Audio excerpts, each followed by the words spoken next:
कबीर की वाणी इतनी विराट है कि उस पर बोलने के लिए तो पूरा जीवन कम है, लेकिन फिर भी कुछ बिंदु मैं जितना उचित समझ सकता था बोला। हमारे बीच बातें कुछ आई है कि जैसे लोग कपड़े उपड़े लेके आते हैं ना भेंट में, तो इस पर है कि वो अपनी खुशी है, ये कोई जरूरी नहीं होना चाहिए कि लाना ही लाना है। जब हम बाहर किसी चीज को नियम बना देते हैं फिर वो समस्या बन जाती है, बोझ बन जाता है। आप उपहार में करोड़ों दे दीजिए खुशी से, कोई दिक्कत नहीं है, लेकिन जब नियम बन जाता है 5 रुपया भी देने का तो आदमी चोरी करता है। जैसे आप देखिएगा सरकार टैक्स लगाती है ना, तो किसी को 100 रुपया महीना भी टैक्स देना वो चोरी करना शुरू कर देता है, लेकिन दान वही आदमी 1 लाख कर देता है। तो जब स्वेच्छा पर रहता है तो आदमी दान कर देगा, लेकिन जहां टैक्स आ गया कि देना ही है तो आदमी का मन उल्टा काम करता है, फिर वो नहीं देता है। जैसे आप किसी को दे दीजिए कि ये कमंडल ले जाओ घर में दे देना, वो दे देगा। आप उसको कह दीजिए ले जाओ लेकिन इसको खोलना मत, अब वो रास्ते में चुपके से खोलेगा, पता नहीं क्या है, क्यों मना किया है। आप दीवार पर लिख दीजिए यहाँ पेशाब करना मना है, आदमी वहीं पेशाब करेगा। अब नहीं लगा है, नहीं करना है, कहीं और करना है, फिर भी देख लिया यहाँ पेशाब करना मना है, तो कहेगा है तुम्हारे बाप का नौकर है, हम करेंगे, यही करेंगे, देखते हैं तुम क्या करता है। ये आदमी का मन है। और आप वहां लिख दीजिए, अगर आप कहीं आप बढ़िया घर बना लिए, पीछे कहीं लिख दिए पेशाब करना मना है, आदमी करेगा। इसलिए अगर कोई ऐसा किए हैं तो मिटा दीजिएगा, वहां दूसरा चीज लिखिएगा, मैं बता रहा हूं। वहां लिखिएगा सावधान यहाँ पेशाब करना ही पड़ेगा, वो नहीं करेगा, कहेगा तुम्हारे बाप का नौकर है, हम कहीं और करेंगे, यहां तो बिल्कुल नहीं करेंगे। तो ऐसा है आदमी का मन। तो आप अगर किसी चीज को नियम बना देंगे कि ये लाना ही लाना है, तो आदमी फिर उसमें खोजने लगता है कि 100-200 में काम चल जाए, फिर वो खुशी से नहीं लाता, फिर वो गिफ्ट फिर नहीं रहता। फिर कपड़े भी ऐसा खोज के लाता है कि एक बार पहने दोबारा में पोछा मारने काम में है। तो ये सारी मान्यताएं बंद होनी चाहिए। ये तो भीतर की खुशी है, किसी की इच्छा हुई दे देगा, नहीं हुआ नहीं देगा। दूसरी बात है कि ये कोई कार्यक्रम है जिसमें भोजन बनता है मृत्यु के पश्चात, शायद मृत्यु भोज, तो ये सारी चीजें आदमी दबाव डाल देता है, समाज एक नियम बना देता है कि भोजन कराना ही पड़ेगा। अब कई बार हम लोग सोचते बेचारे के घर में कोई मरा है, वो तो ऐसे ही दुखी है, ऊपर से उसको भोजन बनवाने, जैसे उसी ने मारा है, उसको ऐसा पापी बना देता है कि जैसे खुद ने हत्या किया है। अरे एक तो दुखी है, आप ऊपर से उसको खर्च करवा रहे हो तो ऐसे ही रो रहा है।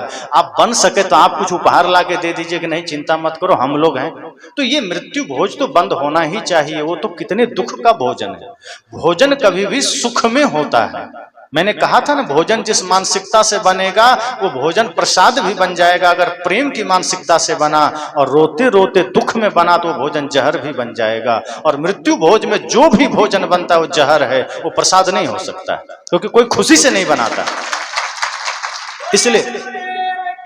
इसलिए ध्यान दीजिएगा, मृत्यु भोज में कोई भोजन खुशी से नहीं बनता है, और जो भोजन ही खुशी से ना बने वो भोजन नहीं, वो जहर है। इसलिए जहर मत खाइए। अगर कोई बना भी दिया मना कर दीजिए, नहीं ये भोजन बंद होना चाहिए। और शिक्षा तो जरूरी है ही, और लेकिन शिक्षा से ज्यादा जरूरी संस्कार है। आज शिक्षा के पीछे तो लोग जा रहे हैं, बेटों को कॉन्वेंट में भर्ती करा रहे हैं, हॉस्टल में भर्ती करा रहे हैं, पढ़ाई कराने में आदमी आगे है, लेकिन अपने बेटों में बेटियों में संस्कार कैसे देना है इसमें आदमी पीछे है। ये तो एक पूरा मेरा विषय ही रहता है, लेकिन आज चूंकि कबीर जयंती का समय था, मुझे बहुत सी बातें कहनी थी, ये मैंने छोड़ दिया। लेकिन अब ये हमारे क्या नाम है, कैलाश जी, तो इन्होंने लिख के दिया कि शिक्षा पर भी बोलिए। तो शिक्षा और संस्कार एक दूसरे का पूरक होना चाहिए। जैसे शरीर है और शरीर में आत्मा है तो ये जीवन है, और शरीर और आत्मा नहीं है तो ये मुर्दा कहलाता है। जिंदा को कोई मुर्दा कह दे तो मानहानि का केस हो जाएगा, लेकिन अगर जिंदा होते हुए मुर्दा वाला काम कर रहे हैं तब क्या होगा? और आत्मा निकल गई है तब तो मुर्दा है, कोई बात नहीं। आत्मा होते हुए अगर मुर्दा है तो फिर वो आदमी आदमी नहीं कहलाता। इसी प्रकार शिक्षा जरूरी है, पर शिक्षा में प्राण का काम संस्कार करता है, क्योंकि बड़े बड़े डॉक्टर इंजीनियर बन जाते हैं, संस्कार नहीं होता। आज के बच्चे कॉन्वेंट से जब घर आते हैं वो हाथ मिलाते हैं। हमारा संस्कार हाथ मिलाने का है क्या? चरण छूने का है, आशीर्वाद लेने का है, माता पिता गुरु की भक्ति वंदना करने का है। आज के बच्चे कॉन्वेंट से घर आएंगे, हेलो डैडी, हाथ मिला रहा है, हाय हेलो डैडी, मॉम, हम तो ये शब्द भी दिमाग से बाहर की बात है। डैडी मतलब क्या हुआ? डिड मतलब मरना, डैड मतलब जो मर गया। अब डैडी को बोल रहे हैं मर गया। अरे पिता बोलो, बाबूजी बोलो, डैड बोल रहे हैं। माँ को मॉम बोल रहे हैं। माँ और मैया ये दो शब्द बड़े प्यारे शब्द हैं, बड़ा गहरा शब्द। ये आदमी नहीं कहता। तो शिक्षा आज हम जो पा रहे हैं, वो शिक्षा जितना हमें मिल रही है उसमें संस्कार का समावेश जरूरी है। और जिस दिन शिक्षा में संस्कार आ गया, उस दिन कोई डॉक्टर बने ना बने वो इंसान जरूर बनेगा। उस दिन वो डॉक्टर बने ना बने वो इंसान जरूर बनेगा। लेकिन आज शिक्षा है, पर शिक्षा लेके कोई हिंदू बन रहा है, कोई मुसलमान बन रहा है, कोई डॉक्टर बन रहा है, कोई इंजीनियर बन रहा है, कोई भक्त बन रहा है, कोई भगवान बन रहा है, इंसान कोई बन ही नहीं रहा है। सदगुरु कबीर कहते हैं, मैं किसी को हिंदू मुसलमान नहीं बनाता, मैं किसी को विद्वान भगवान नहीं बनाता, मैं लोगों को इंसान बनाता हूं। और इंसान बनने की शिक्षा सदगुरु कबीर के मंच से मिलती है। इसलिए आप ABCD की शिक्षा पाइए, क ख की शिक्षा पाइए, सारे शास्त्र की शिक्षा पाइए, लेकिन संस्कार प्राण का काम करता है। जैसे अभी आप यहाँ दिया जलाए हैं, इसका ज्योति बुझा दीजिए, दिया 2 कौड़ी का भी नहीं, भले ही सोने का दिया, लेकिन ज्योति जल रही तो मिट्टी का दिया भी कीमती हो जाता है। इसी तरह से आदमी जब चाय पीता है तो चाय का प्याला नहीं देखता है, चाय की क्वालिटी क्या है वो देखता है। सोने के कप में चाय दीजिए और एकदम 1 नंबर घटिया चाय दीजिए, आदमी एक घूंट लेके फेंक देता है। लेकिन मिट्टी के कप में चाय बढ़िया है, कहते वाह क्या चाय है। यही है जीवन में शिक्षा और संस्कार। शिक्षा के पीछे तो आप कोशिश करते ही हैं, शिक्षा चाहिए भी, लेकिन उस शिक्षा में संस्कार चाहिए। आप अपने बच्चों को, अपने बच्चियों को संस्कार दीजिए। कौन सा संस्कार देना है? माता पिता गुरु की भक्ति का संस्कार दीजिए, राष्ट्र भक्ति का संस्कार दीजिए, समतावादी विचार दीजिए, मानवतावादी विचार दीजिए। संप्रदायवाद मत डालिए उसमें। बच्चे का जन्म हुआ, कहते हैं ये दादा दादी हैं, मामा मामी हैं, फूफा हैं, सबका परिचय करा दिया। ये तुम्हारा खेत है, ये गाड़ी है, ये बंगला है, ये धन है, परिचय करा दिया। आपने कभी ये सोचा कि हम बच्चे को ले जाएं और कबीर साहब के सामने कहें ये देखो संत सम्राट सदगुरु कबीर साहब है, ये देखो भगवान बुद्ध हैं। फिर वो पूछे ये कौन है, तो बताओ उनके बारे में, उनकी जीवनी पढ़ाओ। जिस दिन आप अपने बच्चों का परिचय धन दौलत के साथ साथ, घर परिवार के साथ साथ, रिश्ते नाते के साथ साथ अपने महापुरुषों से कराने लग जाएंगे, वो बचपन में ही वो भी उसी मार्ग पर चलने को उत्सुक हो जाएगा। बचपन में ही वो भी माता पिता गुरु भक्त हो जाएगा, राष्ट्र भक्त हो जाएगा, और वही मानवतावादी विचार का उन्नायक बन सकेगा, वही मानवतावादी विचारों का संवाहक बन सकेगा। इसलिए शिक्षा भी दीजिए, संस्कार भी दीजिए, उसे विद्यालय भी भेजिए और संतों के पास भी ले जाइए। आदमी करता क्या है, नाच नौटंकी में जाता है, बच्चे को लेके जाता है, सत्संग में आता है तो घर में छोड़ के आता है। छोड़ो कहाँ जाएगा, कहीं बच्चा सधुआ ना जाए, साधु ना हो जाए। बच्चा शराबी बन जाए ज्यादा दिक्कत नहीं है माता पिता को, कहीं साधु बन गया तो दिक्कत। कहता क्या करें, एक ही वो बेटा है, अब वो आपको बड़ा होने के बाद वृद्धाश्रम में डाल रहा है, आप रो रहे हैं, लेकिन फिर भी बेटा चाहिए सामने। तो ध्यान रखिए, शिक्षा तो जरूरी है, क्योंकि शिक्षा से आप समझेंगे संसार को, लेकिन स्वयं को समझना है और मोक्ष तक जाना है तो संस्कार जरूरी है। संसार में कुछ बढ़िया काम करना है तो संस्कार जरूरी है। जिसके पास संस्कार नहीं है वो कभी भी समाज के लिए नहीं सोच सकता, वो कभी भी माता पिता का सम्मान नहीं कर सकता, फिर वो हाथ ही मिलाएगा, वो फिर चरण स्पर्श करके आशीर्वाद नहीं लेगा, फिर वो आपकी सेवा नहीं करेगा। अगर आपने अपने बच्चे को डॉक्टर इंजीनियर बना दिया और संस्कार नहीं दिया तो कहेगा माँ समय नहीं है मेरे पास, ये लो 20,000 रुपये और 1 महीना में काम चलाओ, मेरे पास फुर्सत नहीं है। लेकिन आपको ध्यान देना चाहिए कि माँ और पिता आपके पैसे के भूखे नहीं हैं। वो कहता है 20,000 तुम ही मेरे से ले लो, बस तुम अपना समय मुझे दे दो, क्योंकि मुझे तुम्हारा समय चाहिए, तेरा धन नहीं चाहिए। लेकिन आज बच्चे को अगर संस्कार आपने नहीं दिया तो आपको पैसा फेंक करके निकल लेगा और वो आपका बात भी सुनने को राजी नहीं होगा। आज माँ बाप दुखी क्यों है? वो ये इसलिए दुखी नहीं है कि भोजन नहीं मिल रहा, भोजन तो नहीं ही मिलता है। बहुत जगह ऐसे भी माँ बाप हैं जिनको बच्चे भोजन नहीं देते, लेकिन माता पिता ज्यादा दुखी इसलिए हैं कि बेटा समय नहीं देता, बहुत समय नहीं देता। और कुछ बोला तो चुप करा दिया कि जाओ तुम पीछे के रूम में या कहीं अलग रूम में, तुम हमारे बीच मत रहो। जो बच्चा 10-10 सवाल करता था, माँ पिता जवाब देते थे। जो बच्चा जिद करता था वो सब कुछ पूरा होती थी। आज वो माँ बाप अगर बीच में कुछ बोल दें तो बच्चे मुंह बंद करा देते हैं। इस सब शिक्षा के साथ साथ संस्कार अगर देने लगे तो ये सारी समस्याओं से मुक्त होंगे हम। और हमारा भारत तो वीरों की भूमि है, हमारा ये देश तो सती साध्वियों की भूमि है, वीरांगनाओं की भूमि है। हम पाश्चात्य जगत के अंधानुकरण में कैसे भागते चले जा रहे हैं?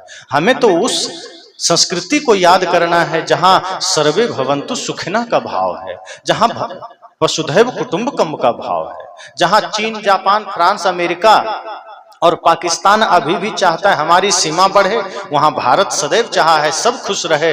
हमारी सीमा घट भी गई, भारत आज भी कहता है सर्वे भवन्तु सुखिनः। तो भारत तो वो देश है जो सत्य चाहता है, प्रेम चाहता है, न्याय चाहता है। लेकिन उसी मिट्टी में आज जन्म लेने वाले बच्चे आज स्वार्थी बनते चले जा रहे हैं। आज उसी मिट्टी में जन्म लेने वाले लोग कहते हैं नहीं, मुझे बस चाहिए देश जाए भाड़ में, यही कहता है। अगर यही सोच लिया होता बाबा साहेब अम्बेडकर ने, सोचो क्या होता। यही सोचा होता भगत सिंह ने, सोचो क्या होता कि जाए देश भाड़ में, हमको तो खाना कमाना। वो फांसी पर लटक गए, किसके लिए? हमारे आपके लिए। सीमा पर हमारे जवान 30-40 हजार में नौकरी करते हो, कोई पैसे पर नौकरी नहीं कर रहे हैं। 30-40 हजार नौकरी के लिए वो नहीं गए, देश के लिए कुर्बान होने गए हैं। जैसलमेर से लेके सियाचिन तक बॉर्डर पर खड़ा होकर दुश्मन की गोली सीने पर खाने को राजी है।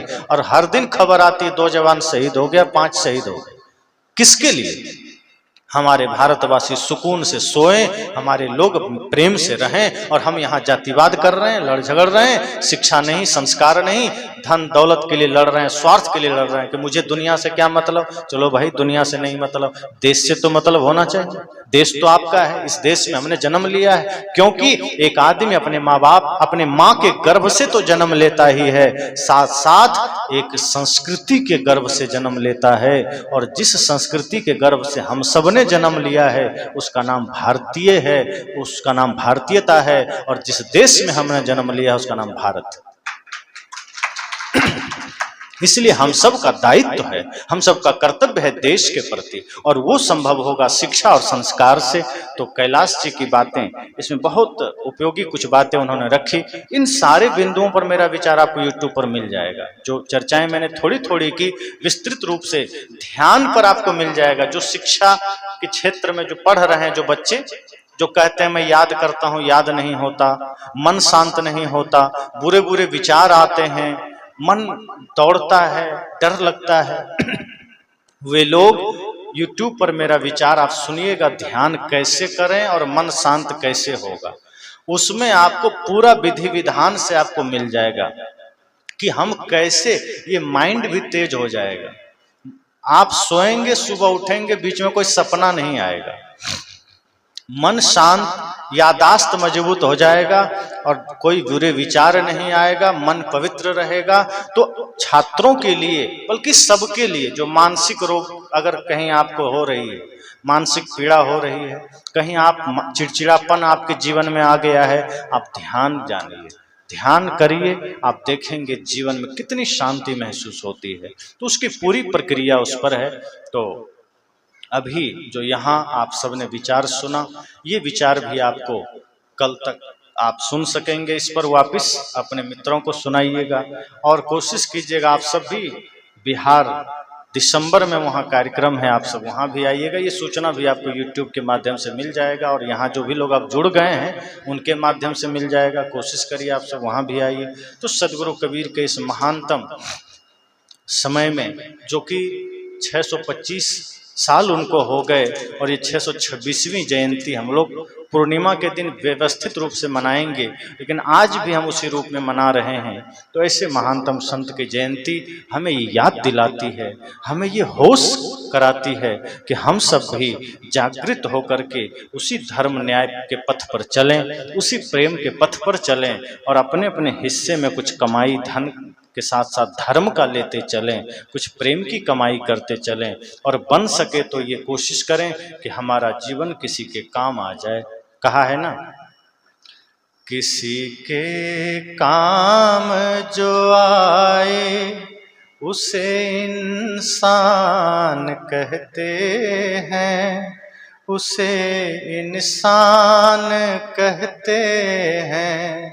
पराया दर्द अपनाए उसे भगवान कहते हैं, उसे भगवान कहते हैं।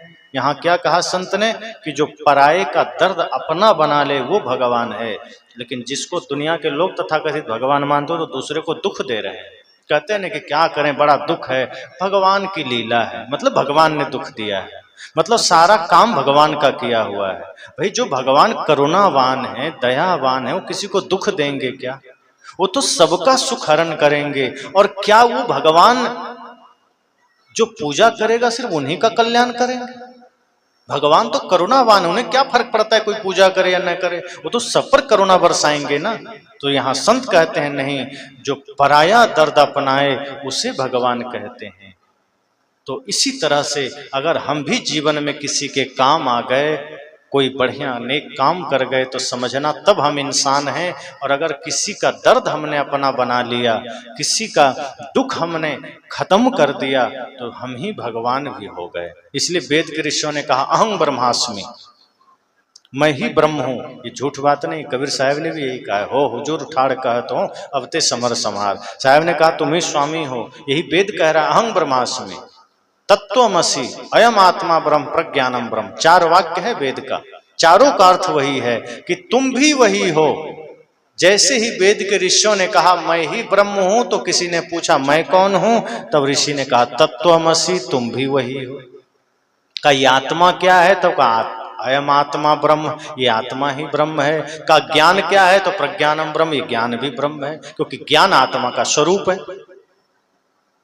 ज्ञान और आत्मा एक दूसरे का पूरक है, तो ये भी ब्रह्म है। तो वेद भी ये बात कहता है, मातृदेवो भव पितृदेवो भव आचार्य देवो भव, अहं ब्रह्मास्मि तत्वमसि अयम आत्मा ब्रह्म प्रज्ञानम ब्रह्म। तो इस तरह सदगुरु कबीर का भी विचार इसी तरह मानवतावादी और कल्याणकारी है। आप सबने काफी देर से मेरी बातों को बड़े ध्यान से सुना, और आप सबके बीच हमें भी आने का समय मिला, जो आपने ही ये समय रखा। तो आप सबको हृदय से बहुत बहुत शुभकामनाएं, बहुत बहुत धन्यवाद। आप सबके जीवन में सदैव शांति हो, समृद्धि हो, स्वास्थ्य हो, और सदैव आप सदगुरु कबीर जैसे महानतम संतों के विचारों को अपने जीवन में उतारें, और बने तो दूसरों को भी कुछ सेवा सहायता करते चलें।